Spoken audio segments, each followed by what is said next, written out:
Àwọn Agbébọn Sekolu sílùú Ahoro-Esinele nijọba ibilẹ Oriire l'Ogbomoso jí Ọ̀gá Agba Ileewe àtàwọn Akekoo Salo. Èyí ga o, Pasito kan rewon gbere fesun bíbá ọmọdé mẹ́ta lò pọ̀ ṣe oyún fún wọn lona aito nipinlẹ Kwara. Ọọni ile-ifẹ kí àwọn ọmọ ọba tuntun káàbọ̀ sílé ayé. Ó dúpẹ́ lọ́wọ́ Ọlọ́run, ó sì fi ayọ̀ rẹ̀ hàn bí Olori Mariam ṣe bí ìbejì làǹtìlanti. Agbára tàbí ipò ìjọba àpapọ̀ kò lè ní ipa kankan nínú ètò ìdìbò gbogbogbò torí ọ̀pọ̀ èèyàn ọmọ Nàìjíríà ló ti gbọ́n. Gómìnà Seyi Makinde ló fohùn lédè bẹ́ẹ̀. Ó tún ti ṣẹlẹ̀ o. Ilé-iṣẹ́ ìdókòwò orí ẹ̀rọ ayélujára tí wọ́n pè ní XM Future Music Group tó ti fá àwọn ọmọ Nàìjíríà lórí fi ọ̀dà kún pẹ̀lú bí owó àwọn ènìyàn náà ṣe pòórá lójú òpó wọn. Ilé-iṣẹ́ ológun dóòlà àwọn olùfarakásá 6 tó kó sọ́wọ́ àwọn ajínigbé. Wọ́n fi gbòòrò òfin gbé àwọn agbódegbà alábàáṣiṣẹ́pọ̀ fáwọn agbésùnmọ̀mí lápá àríwá ìlà oòrùn.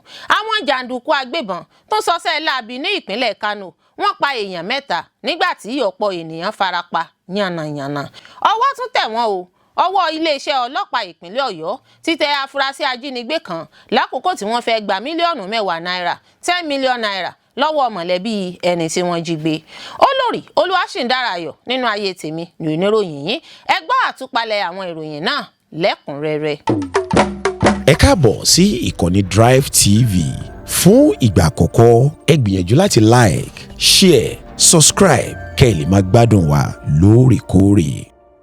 Ó dojú ẹ o, àwọn Agbébọn Sekolu sílùú Ahoro-Esinele níjọba ìbílẹ̀ Oriire l'Ogbomoso jí Ọ̀gá Agba Ileewe àtàwọn Akekoo Salo. Ọ̀rọ̀ gbọmọgbọmọ ìkọlù àwọn agbébọn yìí ti wá dojú ẹ̀ báyìí. Àwọn agbébọn ti ṣekọlù sílùú kan tí wọ́n pè ní Ahoro-Esinele níjọba ìbílẹ̀ Oriire tí wọ́n sì jí Ọ̀gá Agba Ileewe girama àtàwọn akẹ́kọ̀ọ́ tí wọn kò sọ iye wọn sálọ. Ìṣẹ̀lẹ̀ náà gẹ́gẹ́ bí iléeṣẹ́ ọlọ́pàá ìpínlẹ̀ Ọ̀yọ́ ṣe wí ló wáyé láàrin aago 8 òwúrọ̀ 8 AM àti aago 9 òwúrọ̀ 9 AM lọ́jọ́ Ẹtì Friday níléèwé Community High School Ahoro-Esinele. Agbẹnusọ iléeṣẹ́ ọlọ́pàá DSP Ayanlade Ọláyínká nínú àtẹ̀jáde kan tó jẹ́ gbígbé jáde síta lọ́jọ́ Ẹtì Friday sọ wípé àwọn aṣekọlù náà ló yabo iléèwé náà tí wọ́n sì jí àwọn akẹ́kọ̀ọ́ tí wọn kò fìdí iye wọn múlẹ̀ sálọ pẹ̀lú Ọ̀gá Àgbà ilé ẹ̀kọ́ náà abilékọ Rachel Alamu. Gẹ́gẹ́ bó ṣe wí, olùgbé ìlú jábọ̀ pé àwọn agbébọn náà tún yìnbọn mọ́ olùkọ́ kan lásìkò ìkọlù ọ̀hún. Gẹ́gẹ́ bí ìròyìn tó tẹ̀ wá lọ́wọ́, àwọn agbébọn ọ̀hún na pápá bora pẹ̀lú Ọ̀gá Àgbà iléèwé náà nínú ọkọ̀ ayọ́kẹ́lẹ́ rẹ̀ tí wọ́n sì sá wọ inú aginjù ìlú náà lọ. Ó sọ wípé àwọn olùgbé ìlú sọ wípé àgọ́ ọlọ́pàá tó tún súnmọ́ agbègbè ọ̀hún jìnnà gan síbi tí ìṣẹ̀lẹ̀ ti wáyé, èyí tó fa ìdènà ìdásí kánmọ́nkóbó. Iléeṣẹ́ ọlọ́pàá náà sọ pé kọmíṣánná ọlọ́pàá ti darí àwọn ikọ̀ agbófinró lọ agbègbè náà fún ìtọpinpin ìṣòfíntòtó àti iṣẹ́ ìdóòlà. Èyí ga o, Pasito kan rewon gbere fesun bíbá ọmọdé 3 lò pọ̀ ṣe oyún fún wọn lọ́nà àìtọ́ nípínlẹ̀ Kwara. Ilé-ẹjọ́ gíga kan nípínlẹ̀ Kwara ti dájọ́ ẹ̀wọ̀n gbére fún Pasito kan tí wọ́n pe orúkọ rẹ̀ ní Ajíbóyè Ọláyínká fún jíjẹ̀bi ẹ̀sùn ìfipá bá àwọn ọmọdé 3 lò pọ̀ àti ṣíṣẹ́ oyún fún wọn. Èké Pasito ọ̀hún Ọláyínká ni wọ́n ló jẹ́ olórí ìjọ Mission House of Divine Land of Joy and Prayer Ministry nípínlẹ̀ Kwara. Lára àwọn ọmọ tó ń wá sí ṣọ́ọ̀ṣì rẹ̀ ni wọ́n ló ṣe àṣemáṣe pẹ̀lú. Ọjọ́ orí àwọn ọmọbìnrin náà ni kò sì tíì pé 18 gẹ́gẹ́ bí ilé ẹjọ́ ṣe ṣàlàyé, èyí tó túmọ̀ sí pé ọmọ kékeré sì ni àwọn ọmọbìnrin náà lábẹ́ òfin. Inú ilé tí wọ́n kọ́ fún Ọláyínká nínú ọgbà ṣọ́ọ̀ṣì rẹ̀ ọ̀hún ni wọ́n ló ti ń bá àwọn ọmọdé 3 náà sùn kí àṣírí tó tú. Bákan náà ni kóòtù fìdí ẹ̀ múlẹ̀ pé wọ́n tún bá ìbọn lọ́wọ́ Ọláyínká nígbà tí wọ́n tú ilégbèé rẹ̀ ṣáájú kí adájọ́ Ahmed Gegele tó dá ẹjọ́ náà lọ́jọ́rú Wednesday. Ó ṣàlàyé pé Pasito Ọláyínká ti sọ àwọn ọmọ náà di irinṣẹ́ ìbálòpọ̀ nígbàkúgbà tó bá wù ú. Adájọ́ Gegele sọ pé ìwádìí ti fi hàn dájú pé Pasito náà tó ń fipá mú wọn láti búra pẹ̀lú Bíbélì pé wọn kò ní sọ ohun tóun ṣe fún wọn fún ẹnikẹ́ni. Ọ̀kan lára àwọn ọmọdébìnrin náà ṣàlàyé bí olùjẹ́jọ́ ṣe mú un lọ sí ilé ibi tí wọ́n gbé ẹ̀rọ amúnáwá jẹnẹrétọ̀ sí tó sì fipá bá òun lò pọ̀ lẹ́yìn tó fi òróró ìyàsímímọ́ pa nǹkan ọmọkùnrin rẹ̀. Adájọ́ Gegele tẹ̀síwájú pé ọ̀kan lára àwọn ọmọbìnrin náà tún ṣàlàyé bí olórí ìjọ wọn ṣe máa ń jí lẹ́yìn tí ìṣòro bá parí tí yóò sì lọ bá lò pọ̀. Ilé-ẹjọ́ fi kún pé àwọn ọmọdé náà sọ pé ìbálòpọ̀ gbogbo ìgbà náà di oyún fún àwọn kan nínú wọn tí Ọláyínká sì fipá mú wọn láti ṣẹ́ oyún náà fún wọn. Wọ́n ní ńṣe ló dúnkòokò ikú mọ́ wọn pẹ̀lú. Adájọ́ Gegele wá ṣàpèjúwe èké pásítọ̀ náà bí ẹni tó fẹ́ràn láti máa bá ọmọdé ṣe àṣemáṣe tó sì tún ní ìbálòpọ̀ pẹ̀lú ọmọ ọ̀dọ̀ àwọn obìnrin mìíràn nínú ìjọ rẹ̀ pé irú rẹ̀ kò yẹ ní àwùjọ. Lọ́jọ́ 11 oṣù kejì ọdún 2026 tí ìgbẹ́jọ́ náà wáyé ṣáájú kóòtù gbọ́ ọ̀rọ̀ lẹ́nu olùjẹ́jọ́ àti agbẹjọ́rò rẹ̀ ṣáájú ìdájọ́. Àwọn ẹ̀sùn 8 tí wọ́n fi kàn án lọ́jọ́ náà ṣáájú ìdájọ́ ni gbígbìmọ̀pọ̀ hùwà ọ̀daràn, níní ìbálòpọ̀ àìtọ́ pẹ̀lú ọmọdé, ṣíṣẹ́ oyún lọ́nà àìtọ́, níní nǹkan ìjà olóró lọ́wọ́ lọ́nà àìtọ́ àtàwọn ẹ̀sùn míì tó lòdì sí òfin ẹ̀tọ́ àwọn ọmọdé nípínlẹ̀ Kwara. Lásìkò ìgbẹ́jọ́ náà, agbẹnusọ ìjọba tó léwájú Isa Sakari pé ẹlẹ́rìí 12 jáde láti jẹ́rìí, ó sì kó àwọn ẹ̀rí tó dájú tó sì tako èké pásítọ̀ náà kalẹ̀ níwájú adájọ́. Nígbà tó ń gbé ìdájọ́ rẹ̀ kalẹ̀, adájọ́ Gegele sọ pé ẹ̀wọ̀n gbére 3 ọ̀tọ̀ọ̀tọ̀ ní èké pásítọ̀ Ọláyínká náà yóò ṣe fún ẹ̀sùn bíbá ọmọdé 3 tí wọ́n kó sí abẹ́ ìṣọ́ rẹ̀ lò pọ̀, tí yóò sì ṣe ẹ̀wọ̀n ọdún 14 fún ẹ̀sùn oyún ṣíṣẹ́. Bákan náà tí ilé-ẹjọ́ sì pàṣẹ pé ìjọba àpapọ̀ ti gbẹ́sẹ̀ lé ìbọn pump action tí wọ́n bá lọ́wọ́ rẹ̀. Adájọ́ Gegele sọ pé Ọláyínká lo ipò rẹ̀ bí olórí ẹ̀sìn láti fi rí àwọn ọmọdébìnrin tí ọjọ́ orí wọn kò tíì tó nǹkan jẹ.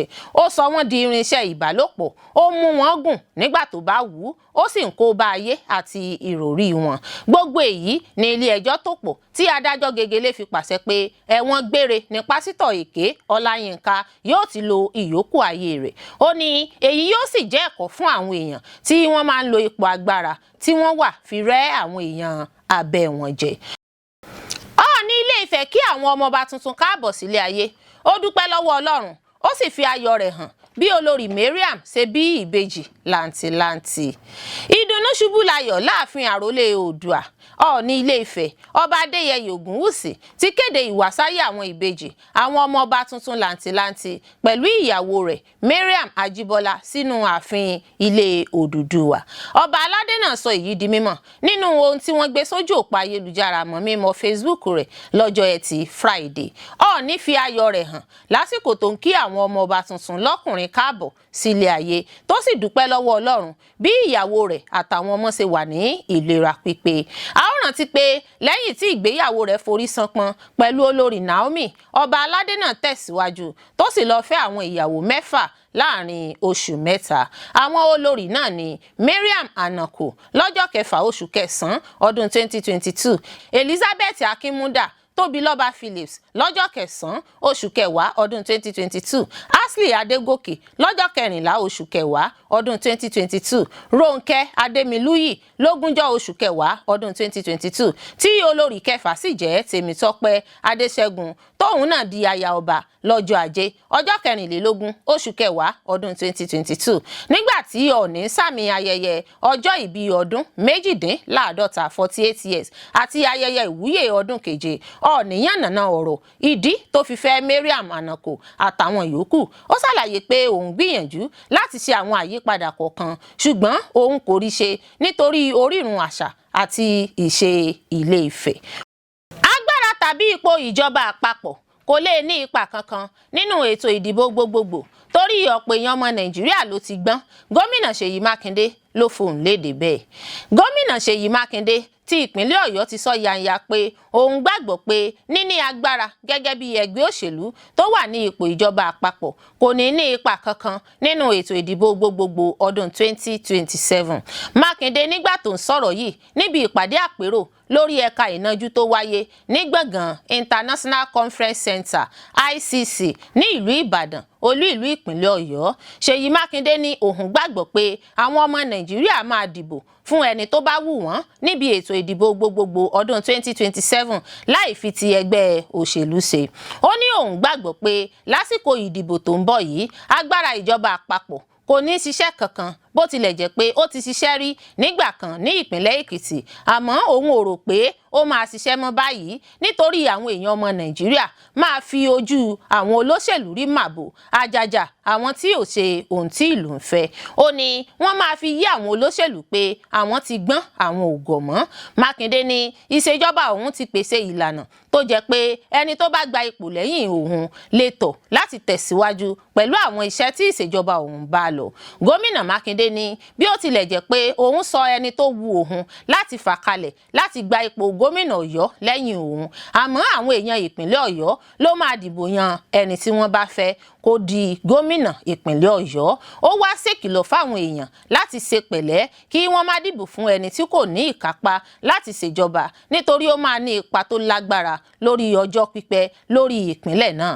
Fún ìdí èyí, a gbọ́dọ̀ rí pé a yan ẹni tó máa ṣiṣẹ́ dáadáa nítorí ní kété tí a bá ti dìbò yan ẹnìkan ó di ọdún mẹ́rin míì ká tó lè yí padà. Ṣé ṣáájú ni onírúurú awuyewuye ti ń lọ lábẹ́lẹ̀ pé ó ṣeéṣe kí Mákindé ṣe àtìlẹ́yìn fún Adékànbí, ẹni tó ti fìgbà kan rí jẹ́ kọmíṣánná fún ètò ìṣúná ní ìpínlẹ̀ Ọ̀yọ́, gẹ́gẹ́ bí ẹni tó máa gba ipò lẹ́yìn rẹ̀. Lára àwọn ọ̀rọ̀ náà tí ó ti ń lọ ní bí olórí iléeṣẹ́ asòfin ìpínlẹ̀ Ọ̀yọ́ Débọ̀ Ògúndòyìn ṣe sọ nínú ọ̀sẹ̀ tó kọjá pé àwọn lọ ṣe ìpàdé àpérò kan nílé Adékànbí, ẹni tí àwọn fẹnu kò lé lórí láti gbégbá ìbò gómìnà lábẹ́ ẹgbẹ́ òṣèlú Allied People's Movement APM tí wọ́n ṣẹ̀ṣẹ̀ darapọ̀ mọ́. Adékànbí náà ni wọ́n ló ṣèjọba pẹ̀lú olóògbé gómìnà Abíọ́lá Ajímọ̀bí gẹ́gẹ́ bí kọmíṣánná ètò ìṣúná lábẹ́ ìṣèjọba All Progressives Congress APC.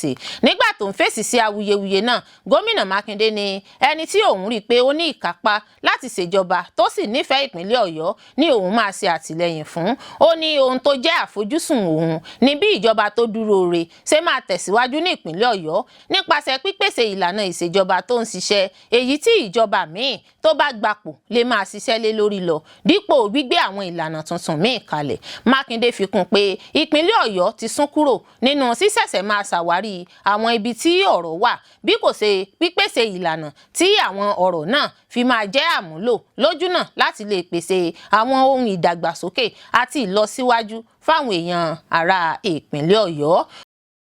Ó tún ti ṣẹlẹ̀ o, iléeṣẹ́ ìdókòwò orí ẹ̀rọ ayélujára tí wọ́n pè ní XM Future Music Group tó ti fá àwọn ọmọ Nàìjíríà lórí fi ọ̀dà kún pẹ̀lú bí owó àwọn èèyàn ṣe pòórá lójú òpó wọn.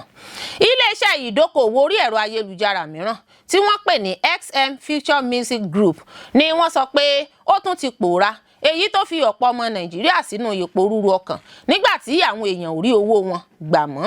Wọ́n sọ pé iléeṣẹ́ náà ṣe ìlérí fún àwọn olùkópa pé wọ́n lè rí èrè tó tó ìdá 100% láàrin ọgbọ̀njọ́ 30 days nípasẹ̀ ètò kan tí wọ́n sọ pé àwọn ènìyàn lè rí owó nípa gbígbọ́ orin àti ṣíṣe àwọn iṣẹ́ kéékèèké lórí ayélujára. Wọ́n tún sọ pé iye owó ìforúkọsílẹ̀ bẹ̀rẹ̀ láti 21,600 títí dé 93 million naira pẹ̀lú ìlérí pé àwọn olùkópa lè gba ọgọ́rùn-ún mílíọ̀nù náírà gẹ́gẹ́ bí èrè. Lábẹ́ ìṣàkóso XM, iléeṣẹ́ náà fi ara rẹ̀ hàn gẹ́gẹ́ bí iléeṣẹ́ ìpolówó orin níbi tí àwọn olùkópa ti lè máa rí owó nípa gbígbọ́ orin àti ṣíṣe àwọn iṣẹ́ kéékèèké lójú òpó ayélujára. Síbẹ̀, ó di gbajúgbajà lẹ́yìn tí àwọn tó ń polówó rẹ̀ sọ pé èrè tó pọ̀ gan wà lórí rẹ̀, pẹ̀lú àpẹẹrẹ pé ẹni tó bá fi 21 million naira sínú ètò náà lè rí 327 million naira láàrin oṣù kan ṣoṣo. Láti lè ní àǹfààní pátápátá nínú ètò náà, wọ́n sọ pé àwọn olùkópa ní láti san iye owó kan lẹ́yìn àwọn ìdánwò kéékèèké kan. Ìṣòro bẹ̀rẹ̀ láàrin wákàtí 24 lẹ́yìn tí ọ̀nà gbígba owó jáde dúró lójijì tí àwọn ìgbìmọ̀ olùrànlọ́wọ́ sì parẹ́ lójú òpó náà tí àwọn olùkópa kò sì ní àǹfààní láti wọ ojú òpó náà mọ́. Ọ̀pọ̀ ọmọ Nàìjíríà sì ṣàpèjúwe yìí gẹ́gẹ́ bí àmì tó wọ́pọ̀ nígbà tí àwọn iléeṣẹ́ ìdókòwò lórí ẹ̀rọ ayélujára bá fẹ́ pòórá. Àwọn tó ń polówó iléeṣẹ́ náà ti fi àwọn ìwé ìforúkọsílẹ̀ òkè òkun hàn àwọn èèyàn tí wọ́n sì sọ pé ó ní ìbáṣepọ̀ pẹ̀lú Colorado ní orílẹ̀-èdè Amẹ́ríkà láti lè jẹ́ kí iléeṣẹ́ náà lè dàbí ohun tó bófin mu lójú àwọn ènìyàn. Síbẹ̀ àwọn amòye lórí ètò ọrọ̀ ajé ti máa ń kìlọ̀ fún àwọn èèyàn pé àwọn ètò ìdókòwò ìtànnìjẹ báyìí máa ń lo ìforúkọsílẹ̀ òkè òkun àti àwọn ìwé ẹ̀rí tí kò dájú láti jèrè ìgbọ́kànlé àwọn ènìyàn. Ní ìdáhùn sí ìṣẹ̀lẹ̀ náà, olùṣàmúlò ojú òpó Twitter kan tí wọ́n pe orúkọ rẹ̀ ní Jimmy Ọlájìmí sọ pé ọ̀pọ̀ ènìyàn kọ̀ láti kíyèsí àwọn àmì ìkìlọ̀ nítorí ìfẹ́ láti rí owó pàjáwìrì. Ó ní ìfẹ́ láti rí owó pàjáwìrì ló mú kí àwọn èèyàn fojú fo àwọn àmì tó hàn gbangba pé wọ́n ń tàn wọ́n jẹ ni. Ó sọ pé ìmọ̀ ṣe pàtàkì. Àwọn kan tí ẹ̀ṣẹ̀ṣẹ̀ forúkọ sílẹ̀ ní ọjọ́ Àìkú. Mo kìlọ̀ fún ìyàwó mi kí ó tó darapọ̀ mọ́ ètò yìí nítorí mo mọ bí irú àwọn nǹkan wọ̀nyí ṣe máa ń yọrí sí. Olùkópa mìíràn tí wọ́n pè ní BEC Buy náà ṣàpèjúwe iléeṣẹ́ náà gẹ́gẹ́ bí iléeṣẹ́ tó wá láti fá àwọn èèyàn lórí fọ̀dàkùn. Ó ní ìwọra títún sọ àwọn ènìyàn di aláṣẹdànù. XM Future Music jẹ́ iléeṣẹ́ ìdókòwò tó wá fá àwọn èèyàn lórí ni. Ó ní báyìí ọ́fíìsì wọn ti ṣòfò nígbà tí àwọn olùdókòwò ń sunkún. Ó fi kún pé ẹ jọ̀ọ́ ẹ jẹ́ ká kọ́ ẹ̀kọ́ nínú èyí. Kò sí ohun tó dàbí ìdá 100 èrè kankan ní ọjọ́ 31. Bí ohun kan bá dùn jù ó lè jẹ́ májèlé. Ìṣẹ̀lẹ̀ náà ti fa awuyewuye lórí ẹ̀rọ ayélujára nígbà tí ọ̀pọ̀ ọmọ Nàìjíríà ń ké pé kí ìjọba mú òfin tó ń ṣàkóso àwọn iléeṣẹ́ ìdókòwò orí ẹ̀rọ ayélujára lé sí i, kí wọ́n sì gbé ìgbésẹ̀ tó lágbára tako àwọn ètò ìtànnìjẹ náà. Àwọn míì tún kìlọ̀ fún àwọn ọmọ Nàìjíríà pé kí wọ́n yàgò fún àwọn iléeṣẹ́ tí kò fìdí kalẹ̀ síbì kankan tó ń ṣe ìlérí èrè lórí iye owó kan lẹ́yìn iye ọjọ́ kan. Wọ́n tẹnumọ́ pé ọ̀pọ̀ àwọn ìdókòwò lórí ẹ̀rọ ayélujára ló máa ń wó àwọn ènìyàn mọ́lẹ̀ tí àwọn olùdókòwò owó sì máa ń pàdánù owó wọn. Iléeṣẹ́ ológun dóòlà àwọn olùfarakásá 6 tó kó sọ́wọ́ àwọn ajínigbé. Wọ́n fi gbòòrò òfin gbé àwọn agbódegbà alábàáṣiṣẹ́pọ̀ fáwọn agbésùnmọ̀mí lápá àríwá ìlà oòrùn. Iléeṣẹ́ ológun ilẹ̀ wa Nàìjíríà ti sọ wípé ikọ̀ ọmọ ogun Joint Task Force ti apá àríwá ìlà oòrùn Operation Adenkai ti dóòlà àwọn obìnrin 6 àtàwọn ọmọ ṣekú pa àwọn agbésùnmọ̀mí náwó gan àwọn afurasí agbódegbà alábàáṣiṣẹ́pọ̀ fáwọn agbésùnmọ̀mí lásìkò iṣẹ́ ìréde jákèjádò apá ẹkùn àríwá ìlà oòrùn. Iléeṣẹ́ ológun sọ èyí di mímọ̀ nínú àtẹ̀jáde kan tó jẹ́ gbígbé jáde síta lọ́jọ́bọ̀ Thursday nípasẹ̀ ọ̀gá àgbà fétò ìròyìn lólú iléeṣẹ́ àjọ Joint Task Force North East Operation Adenkai Lieutenant Colonel Sanni Uba. Gẹ́gẹ́ bí àtẹ̀jáde tó jẹ́ gbígbé jáde síta, ikọ̀ ológun ṣe àwọn àṣeyọrí lábẹ́ Operation Desert Sanity nípasẹ̀ iṣẹ́ ìréde ìgbógun ti ìgbésùnmọ̀mí jákèjádò apá ẹkùn náà. Àtẹ̀jáde náà sọ wípé àwọn olùfarakásá náà ni ọ̀gágun apàṣẹ 26 Task Force Brigade ọ̀gágun Brigadier General Nasirudeen Abdullahi tí wọ́n sì pèsè ìtọ́jú ìlera fún wọn ní ọgbà ìtọ́jú ní Brigade Medical Reception Station ṣáájú kí wọ́n tó darapọ̀ mọ́ àwọn mọ̀lẹ́bí wọn nípasẹ̀ olùdarí ìlú Malam Bulama Kunda àti ìmáàmù àgbà tí ń gòṣe Malam Awula Udu. Ó fi kún pé ọ̀gágun náà fi dá àwọn olùgbé ìlú lójú pé ikọ̀ ọmọ ogun yóò túnbọ̀ tẹpá mọ́ iṣẹ́ ààbò ìdóòlẹ̀mí títí dìgbà tí àwọn èèyàn tí wọ́n jí gbé náà fi máa jẹ́ dídóòlà lálàáfíà láti darapọ̀ pẹ̀lú àwọn mọ̀lẹ́bí wọn.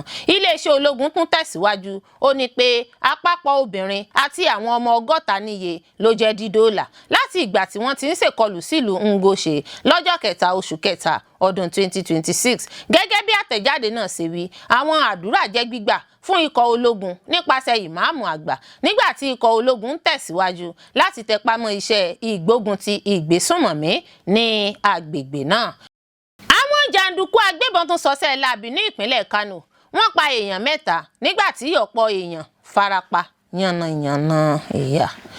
Àwọn jàǹdùkú agbébọn tún ṣèkọlù sí àdúgbò Yankamaye ní ìjọba ìbílẹ̀ Sanyawa ní ìpínlẹ̀ Kano ní alẹ́ ọjọ́ Ajé. Wọ́n pa àwọn olùgbé 3 ní abúlé náà nígbà tí ọ̀pọ̀ àwọn èèyàn farapa. Wọ́n sọ pé àwọn jàǹdùkú agbébọn náà bẹ̀rẹ̀ sí ní yin ìbọn káàkiri nígbà tí wọ́n wọ àdúgbò náà, èyí tó mú kí àwọn aráàlú máa sá kiri láti wá ibi ààbò tí wọ́n lè farapamọ́ sí. Ọmọ ilé ìgbìmọ̀ aṣojú-ṣòfin tó ń sojú Gari Sanyawa Federal Constituency Engineer Sanni Bala fìdí ìṣẹ̀lẹ̀ náà múlẹ̀ nínú àtẹ̀jáde kan tó fi sórí ẹ̀rọ ayélujára níbi tó ti ṣàlàyé pé pé wọ́n ti rí òkú ènìyàn 3 lẹ́yìn ìkọlù náà. Ó ní títí di àsìkò tí mo fi ń sọ̀rọ̀ yìí a ti fìdí ikú èèyàn 3 múlẹ̀ nígbà tó ń ṣàfihàn ìbànújẹ́ rẹ̀ lórí bí ọ̀rọ̀ ètò ààbò ṣe ń burú sí ní agbègbè náà. Ìkọlù náà tí àwọn aráàlú ṣàpèjúwe gẹ́gẹ́ bí ohun tó ṣẹlẹ̀ lójijì tí ó sì kún fún ìwà ipá. Wọ́n sọ pé àwọn olùkọlù náà wọ àdúgbò náà wọ́n sì yin ìbọn léraléra sí àwọn ènìyàn àti ilé wọn. Aráàlú kan Saifulai Sorodaya sọ fún Arewa Punch pé ọ̀pọ̀ àwọn ará abúlé náà ni wọ́n fi ilé wọn sílẹ̀ lẹ́yìn tí àwọn ọ̀daràn náà bẹ̀rẹ̀ sí yin ìbọn léraléra káàkiri àdúgbò náà. Àwọn olùkọlù náà wọ ìlú náà wọ́n yin ìbọn léraléra. Àwọn èèyàn kò sì ní nǹkan mìíràn tí wọ́n lè ṣe ju kí wọ́n sá fún ẹ̀mí wọn fún ààbò lọ. Aráàlú mìíràn Madauru Ibrahim tún ṣàlàyé pé ọ̀pọ̀ àwọn olùgbé ìlú mìíràn ló farapa lákòókò ìkọlù náà wọ́n sì ti gbé wọn lọ sí ilé ìwòsàn fún ìtọ́jú kíákíá. Akọ̀ròyìn wa gbọ́ pé àwọn olùgbé Yankamaye àti àwọn tó wà ní àdúgbò tó wà nítòsí wọn ti máa ń ní ìrírí ọ̀pọ̀ ìkọlù láti ọwọ́ àwọn bandits ní ọdún 2025 tí wọ́n sábà máa ń wá láti ìpínlẹ̀ Katsina tó súnmọ́ wọn. Títí di àsìkò tí a fi ń kó ìròyìn yìí jọ a ò tí ì gbọ́ nǹkan kan láti ọ̀dọ̀ àwọn ẹ̀ka ààbò ní ìpínlẹ̀ náà. Àwọn ìsapá láti bá agbẹnusọ ọlọ́pàá ìpínlẹ̀ Kano CSP Abdullahi Haruna sọ̀rọ̀ ló ń já sí pàbó nítorí pé fóònù alágbèéká rẹ̀ kò wọlé. Ọwọ́ tún tẹ̀ wọ́n o. Ọwọ́ iléeṣẹ́ ọlọ́pàá ìpínlẹ̀ Ọ̀yọ́ ti tẹ afurasí ajínigbé kan lákòókò tí wọ́n fẹ́ gba mílíọ̀nù 10 náírà 10 million naira lọ́wọ́ mọ̀lẹ́bí ẹni tí wọ́n jí gbé. Ọwọ́ iléeṣẹ́ ọlọ́pàá ìpínlẹ̀ Ọ̀yọ́ ti tẹ afurasí ọ̀daràn ajínigbé kan ní àsìkò tí ó fẹ́ gba mílíọ̀nù 10 náírà 10 million naira owó ìtúsílẹ̀ tí wọ́n béèrè lọ́wọ́ ẹbí ẹni tí wọ́n jí gbé kan ní abúlé Ọ̀tẹ́fọ́n ní ìjọba ìbílẹ̀ Àtìbà ní ìpínlẹ̀ Ọ̀yọ́. Wọ́n sọ pé wọ́n jí ọkùnrin tí wọ́n pe orúkọ rẹ̀ ní Alhaji Bagudu ní ilé rẹ̀ ní abúlé Ìlọ́wà ní ọ̀sẹ̀ tó kọjá. Wọ́n gbé e lọ sínú igbó Ọ̀tẹ́fọ̀n níbi tí àwọn ajínigbé náà fi sí tí wọ́n sì béèrè mílíọ̀nù 10 náírà kí wọ́n tó lè tú sílẹ̀. Nígbà tó ń fi ìdí ìfigbóró òfin gbé náà múlẹ̀ ní Ọjọ́bọ̀, agbẹnusọ fún iléeṣẹ́ ọlọ́pàá Ọláyínká Ayánládé sọ pé pẹ̀lú iṣẹ́ takuntakun àwọn Vigilante Group of Nigeria ní ìpínlẹ̀ Ọ̀yọ́ ló dá gbígba owó ìtúsílẹ̀ náà dúró. Ó sọ pé ní Ọjọ́rú ní nǹkan bíi aago kan òru àwọn gbọ́ pé àwọn ajínigbé kan ti péjọ sí inú igbó Ọ̀tẹ́fọ̀n láti gba owó ìtúsílẹ̀ lọ́wọ́ àwọn ẹbí ẹni tí wọ́n jí gbé ọ̀hún. Ayánládé sọ pé bí a ti gba ìpè náà, kọmíṣánná ọlọ́pàá ìpínlẹ̀ Ọ̀yọ́ Olúgbémiga Abímbọ́lá pàṣẹ lẹ́sẹ̀kẹsẹ̀ fún àwọn ọmọ ẹgbẹ́ anti-kidnapping squad ní agbègbè Ọ̀yọ́ Ìsẹ́yìn ní ìfọwọ́sowọ́pọ̀ pẹ̀lú àwọn ọmọ Vigilante Group of Nigeria láti lọ sí agbègbè náà fún iṣẹ́ ìtúsílẹ̀ àti fífigbóró òfin mú àwọn afurasí. Gẹ́gẹ́ bí ó ṣe sọ, ìwádìí àkọ́kọ́ fi hàn pé àwọn ọkùnrin ajínigbé 6 wọ ilé Alhaji Bagudu ní ọjọ́ 9 oṣù karùn-ún ọdún 2026 wọ́n sì gbé e lọ sínú igbó níbi tí wọ́n ti béèrè mílíọ̀nù 10 náírà owó ìtúsílẹ̀ rẹ̀. Ó ṣàlàyé pé àwọn agbófinró náà lo ọgbọ́n àtinúdá láti gba olùfaragbà náà pẹ̀lú ààbò tó péye kí wọ́n tó gbé ìgbésẹ̀ láti mú àwọn afurasí náà. Ayánládé tún fi kún un pé nígbà tí àwọn afurasí náà rí àwọn agbófinró, wọ́n bẹ̀rẹ̀ sí ní yin ìbọn èyí tó yọrí sí ìjà pẹ̀lú ìbọn. Wọ́n ti mú ọ̀kan lára àwọn afurasí náà, Mohammed Sani, nígbà tí àwọn yòókù sá wọ igbó pẹ̀lú àwọn ọgbẹ́ ọta ìbọn. Àwọn ohun tí wọ́n gbà padà níbi ìṣẹ̀lẹ̀ náà ni ọ̀kadà alùpùpù kan tó ní nọ́mbà ìforúkọsílẹ̀ TUT 824TY, fóònù alágbèéká kan, bàtà kan àti fìlà kan tí gbogbo wọn sì wà lábẹ́ àyẹ̀wò. Ó sọ pé afurasí tó wà ní àhámọ́ ti jẹ́wọ́ àwọn àṣírí tó lè ṣèrànwọ́ fún ìwádìí, tó sì fi kún un pé àwọn ìsápá sì ń lọ lọ́wọ́ láti tọpasẹ̀ àti mú àwọn tó sá lọ náà. Iléeṣẹ́ ọlọ́pàá náà wá rọ àwọn aráàlú pé kí wọ́n máa bá àwọn ẹ̀ka ààbò ṣiṣẹ́ pọ̀ nípa fífi ìmọ̀ tó péye ṣọwọ́ sí àwọn agbófinró láti lè ṣèrànwọ́ fún àwọn iṣẹ́ tó ń lọ lọ́wọ́ àti láti mú ààbò gbogbo ènìyàn sunwọ̀n sí i.